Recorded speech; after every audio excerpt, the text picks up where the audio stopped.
So this year it was kind of a frenzy, to be honest, with the portal deadline and the way kind of college basketball is now. It's in your best interest to enter the portal, especially if you're in the process. God forbid something happens, or there's so much coaching changes and stuff. Mm-hmm.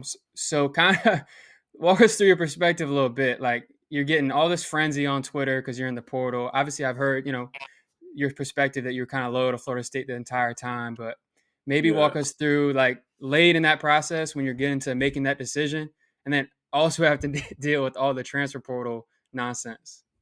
yeah. So like that was probably like my hardest time. Like that was like one of like I felt like one of the biggest decisions I had to make.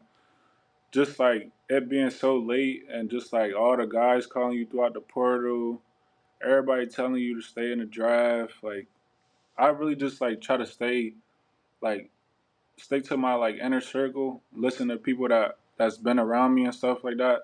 So me and my mom just had like long talk and stuff like that. I actually had her deal with like the transfer portal stuff because that was like too much. I was gonna hear from so many schools, and I didn't want to like have to have hold all those conversations and stuff like that. So I would say really just like the portal. It was it's just crazy as it is for real. So yeah, I ain't want to deal with none of that.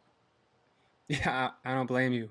But so you ultimately made the decision to return to school, return to Florida State, play for Coach Hamilton. What were the factors that ultimately led you to delay that gratification of going through the draft? Hmm. Obviously, there's different feedback, and everyone has a different parameter of when they want to make that transition. I talked to some guys; they want to be guaranteed first round. Some guys want to be on a two-way. Like, there's different things. What was the kind of the parameter for you making that really tough decision? So the biggest thing for me is like I wasn't trying to settle for like anything past like second round. Like I know like how hard I worked to get to the point that I'm at right now. So there's no point in like me settling. I understand now that it doesn't really matter like when you get drafted.